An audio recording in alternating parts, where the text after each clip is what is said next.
Grow की website पर ही ये मैं आपको ग्रो का चार्ट दिखा रहा हूँ। इसका शेयर प्राइस अभी 200 रुपये पर ट्रेड कर रहा है। इसकी parent company billion garage group है। अभी फ़िलहाल ये स्टॉक कंसल्टेशन की तरह बर्ताव कर रहा है। क्या इसमें आगे हमें बड़ी रैली देखने को मिल सकती है या एक बड़ी गिरावट दिखेगी? तो आइए हम इसका एनालिसिस कर लेते हैं।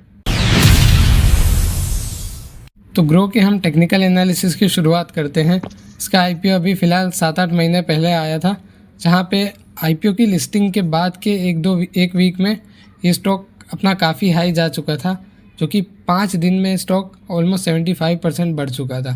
वैल्यूएशन हाई होने की वजह से इसमें करेक्शन आना बिल्कुल बनता था, जहाँ पे स्टॉक 190 के लेवल से 140 के लेवल तक हमें ड्रॉप होता हुआ देखने को मिला था। फ़िलहाल उसके बाद इसने थोड़ा बहुत कंसल्टेशन रखा था। उसके बाद एक ट्रेंड लाइन हमें देखने को मिली, जहाँ पे ये ट्रेंड लाइन के रिस्पेक्ट से हमें आगे बढ़ता हुआ धीरे धीरे देखने को मिला। ये ट्रेंड लाइन इसके लिए एक रेजिस्टेंस की तरह काम कर रही थी, जहाँ पे स्टॉक आके बार बार नीचे की तरफ आ जा रहा था। स्टॉक यहाँ से 1 बार, 2 बार, 3 बार, 4 बार, 5 बार एंड 6 बार ड्रॉप लेता हुआ देखने को मिला था।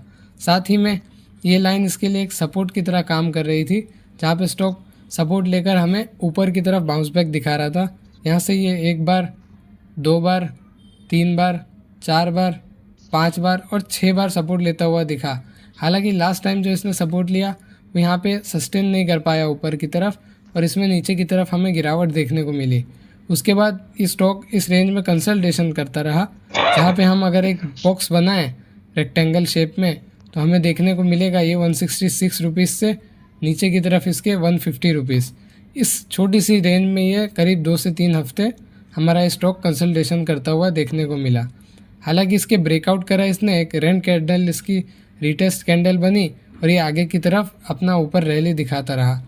अभी फ़िलहाल जो 190 रुपीज़ के आसपास जो इसका लेवल था, जहाँ से स्टॉक पहले रेजिस्टेंस लेके नीचे की तरफ गिर चुका था, वहाँ पर इसने इसको ब्रेक करा और गैप अप के साथ ब्रेकआउट करने के बाद इसने इसी लेवल को रिटेस्ट करा और अपनी रैली ऊपर की तरफ जारी रखा।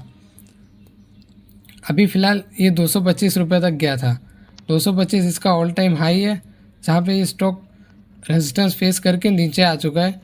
करीब 5 से 6 कैंडल हर रोज़ इसने ट्राई करा इसको ब्रेकआउट देने का, लेकिन ये स्टॉक इस लेवल के ऊपर जा नहीं पाया और वहाँ से ये नीचे की तरफ हमें आता हुआ देखने को मिला। अभी ये 190 के नीचे के लेवल भी पहुँच चुका था, जहाँ पे अगेन हमें एक बॉक्स में कंसल्टेशन देखने को मिली, जो कि 1 से 2 हफ्ते की थी। यहाँ पर स्टॉक ने 195 रुपीज़ से 208 तक ब्रेकआउट भी दिया इस बॉक्स को एंड अभी रिटेस्ट फ़िलहाल कर चुका है। 180 रुपीज़ पे हमें इसका एक सपोर्ट दिखा था, जहाँ पे ये स्टॉक पहले तो 2 बार रेजिस्टेंस फेस कर चुका था। अभी रेजिस्टेंस इसी के लिए सपोर्ट की तरह काम कर रहा था। इस स्टॉक ने यहाँ पे 3 से 4 बार सपोर्ट लिया था।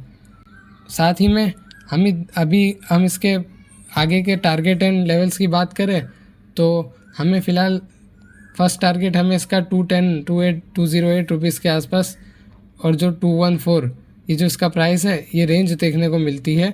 ये रेंज इसका हमारा फर्स्ट टारगेट रहेगी। सेकंड टारगेट ऊपर की तरफ 222 रुपीज़ का रहेगा। नीचे के लेवल्स पे देखें तो 192 का हमारा फर्स्ट इसका सपोर्ट रहेगा एंड देन 183, और नीचे अगर बुरे से बुरा होगा तो स्टॉक ने यहाँ पे जो गैप छोड़ा है ये 168 रुपीज़ के आसपास, तो 167 168 जो गैप फिल करने अगर आता है तो हमारे लिए ये 168 रुपीज़ का यहाँ पे सपोर्ट रहेगा। तो दोस्तों इस स्टॉक में हमें जो ट्रेंड लाइन देखने को मिल रही थी, अगर हम इस ट्रेंड लाइन को आगे भी एक्सटेंड करें तो हमें देखने को मिलता है कि ये स्टॉक अभी फ़िलहाल इसी पर सपोर्ट अपना बना रहा है। जहाँ पे स्टॉक की स्टार्टिंग हुई थी वहाँ से स्टॉक 1 बार, 2 बार, 3 बार, 4 बार यहाँ पे सपोर्ट लेने का ट्राई करा। यहाँ पे इसने ब्रेकडाउन दिया। अब ये ट्रेंड लाइन इसके लिए रेजिस्टेंस की तरह काम कर रही थी। फिर ब्रेकआउट दिया इसने, रिटेस्ट करा और अभी 1 बार, 2 बार, 3 बार, 4 बार और 5 बार स्टॉक इस लाइन पर सपोर्ट लेकर हमें आगे बढ़ता हुआ देखने को मिल चुका है। ऊपर की तरफ देखें तो हमें एक ये भी ट्रेंड लाइन देखने को मिल रही है, जहाँ पे स्टॉक इसको रेजिस्टेंस की तरह मान रहा है, जहाँ से स्टॉक 1 बार, 2 बार, 3 बार, 4 बार और 5 बार रेजिस्टेंस फेस करके नीचे आ चुका है। अभी फ़िलहाल ये इसी रेंज में हमें कंसल्टेशन करके धीरे धीरे आगे बढ़ता हुआ आगे की तरफ देखने को मिल सकता है। लास्ट क्वार्टरली रिजल्ट ग्रो के काफ़ी ख़राब रहे थे, जहाँ पे इनका रेवेन्यू एंड प्रॉफिट दोनों ही में हमें डिप देखने को मिला था। नेक्स्ट क्वार्टरली रिजल्ट ग्रो के 2 सितंबर को आने वाले हैं, जहाँ पे हम बात करें अभी फ़िलहाल स्टॉक का प्राइस जो कि 200 रुपये पर ट्रेड कर रहा है, ये अपने आने वाले क्वार्टरली रिजल्ट तक कंसल्टेशन रेंज में हमें दिखता हुआ मिल सकता है, जहाँ पे ये अपर लेवल पे 222 एंड लोअर लेवल पे हमें 180 रुपीज़ के बीच में ये कंसल्टेशन एंड टाइम पास करते हुए देखने को मिलेगा। तो लेटेस्ट न्यूज़ देखें ग्रो में तो हमें देखने को मिल रही है एक ब्लॉक डील जो कि गोल्डमैन सैक्स के द्वारा फ्रियाले फंड से करीब 210 करोड़ रुपीज़ के शेयर बाय किए गए हैं। गोल्डमैन सैक्स एक इन्वेस्टमेंट बैंकर कंपनी है पूरे ग्लोबल ले, और ये एक बड़ा मेजर प्लेयर है, तो ये इस शेयर के लिए हमें एक पॉजिटिव बात देखने को मिल रही है। तो ये दोस्तों हम आपको ग्रो के प्लेटफॉर्म पर लेकर आए हैं, जहाँ पे आपको most broad stock on Groww देखने को मिलते हैं, साथ ही में top gainers and top losers भी दिखते हैं पूरे इंडिया के मार्केट के। इसके अलावा most traded stock in MTF and top intraday stocks जो कि आज के रहे हैं वो भी हमें देखने को मिलते हैं। साथ ही में सेक्टर वाइज परफॉर्मेंस भी है, जो कि आप ट्रैक कर सकते हैं कि कौन सा सेक्टर आज कितने % अप या डाउन है। मोस्ट बॉट ETF जो कि ग्रो पे हैं वो भी हमें दिखते हैं। साथ ही में ETF बाय ग्रो जो कि एसेट मैनेजमेंट कंपनी से देखने को मिलते हैं वो भी हमारे पास है। स्टॉक स्पेसिफिक न्यूज़ भी यहाँ पे अवेलेबल है।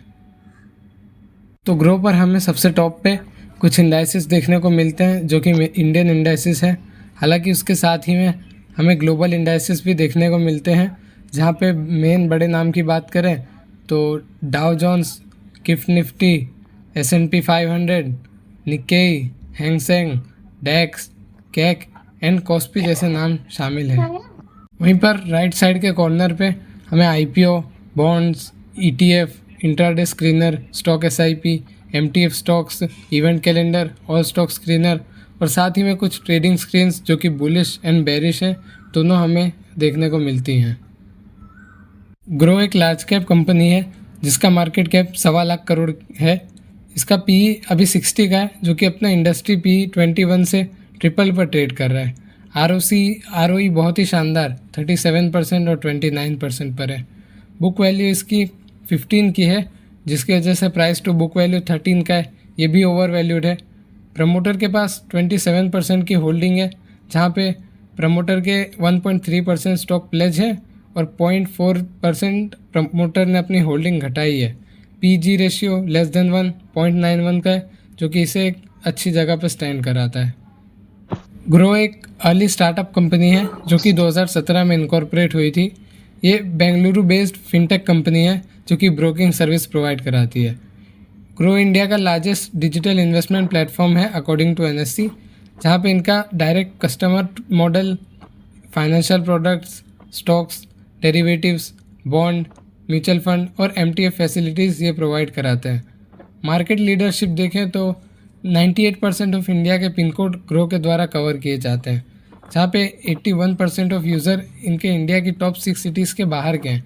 मतलब मुंबई, दिल्ली, कोलकाता के सिवाय के जो सिटीज़ हैं वहाँ से इनका मेजर यूज़र आते हैं, जिनकी मीडियन एज करीब 31 है। यहाँ पे एक्टिव ट्रांजेक्टिंग यूज़र जो कि 57.5% के CAGR से ग्रो हुए 2022 से लेके अभी जून 2025 तक। ग्रो के पास 26.27% मार्केट शेयर है NSE के जो भी क्लाइंट्स हैं उनके पास। वहीं पर इंडिया में जितने भी डीमेट अकाउंट है जो कि CDSL एंड NSDL से लिंक है, उसका 19% कैप इनके पास है। बिजनेस सेगमेंट में देखें तो ब्रोकिंग इनका मोस्ट फेमस बिजनेस है, जहाँ पे ये equity, derivatives, margin trading facility यानी MTF से 83% ऑफ रेवेन्यू इनका जनरेट होता है। यहाँ पे इनके पास लोन बुक भी है जो कि ये फाइनेंशियल प्रोडक्ट की तरह ऐसा लोन भी सप्लाई करते हैं, जो कि 1000 करोड़ की अभी फ़िलहाल इनके पास लोन बुक अवेलेबल है। इसके अलावा इनका एक ग्रो AMC जो कि एसेट मैनेजमेंट कंपनी है जो वेल्थ मैनेजमेंट करती है, साथ ही में personal loan and loan against security भी प्रोवाइड कराते हैं। ये सेगमेंट इनका 17% के करीब इनका रेवेन्यू जनरेट करके देता है। साथ ही में ग्रो क्रेडिट नाम से इनका एक ऐप भी है जो कि personal loan and loan against security provide कराता है। इनकी लोन बुक अभी फ़िलहाल 1164 करोड़ पर है। टोटल ट्रांजैक्टिंग यूज़र इनके पास 18 मिलियन के हैं, वहीं पर एक्टिव यूज़र 14 मिलियन के हैं, जो कि काफ़ी ज़्यादा हैं। साथ ही में इनके पास टोटल कस्टमर एसेट 2000 करोड़ से भी ज़्यादा के हैं। एक्विजिशन IPO डिटेल्स की हम बात करें तो ग्रो ने 6600 करोड़ का पैसा उठाया था 12 नवंबर 2025 को IPO के द्वारा। इसमें से 1000 करोड़ का फ्रेश इशू था, जो कि इन्होंने cloud infrastructure, brand building and performance marketing activities में, अपनी NBFC में और MTF बिजनेस में, साथ ही inorganic growth and general corporate purpose के लिए इन्होंने ये पैसा यूज़ करा था। अच्छी बात यह है कि ग्रो एक ऑलमोस्ट डेब्ट फ्री कंपनी है। वहीं पर लास्ट 3 ईयर में इनका ROE 34% पर रहा है। वहीं पर नेगेटिव में हमें इसका बुक वैल्यू 13 टाइम्स देखने को मिलता है। ये ग्रो के पीयर कंपटीटर्स हैं, जो कि लिस्टेड प्लेयर में ग्रो ही हमें सबसे बड़ा ब्रोकर यहाँ पे देखने को मिलता है, जिसका मार्केट कैप सबसे ज़्यादा 1 लाख करोड़ है। साथ ही में इसका मेजर कंपटीटर हमें एंजल वन एंड अपस्टॉक्स वगैरह देखने को मिलते हैं। सेल्स इनकी लास्ट क्वार्टर 1200 से 1500 करोड़ पर आ गई है। ऑपरेटिंग मार्जिन भी 59% से 62% पर आ गए, जो कि हमें अच्छे खासे बढ़ते हुए देखने को मिले। तो इसकी वजह से इनका नेट प्रॉफिट हमें 550 करोड़ से 686 करोड़ पर देखने को मिल रहा है। ईयर ऑन ईयर में हम देखें तो पिछले साल जो 4000 करोड़ की सेल्स थी वो 4600 करोड़ पर आ गई है। ऑपरेटिंग मार्जिन थोड़े से घटे हैं 62% से 59% पे।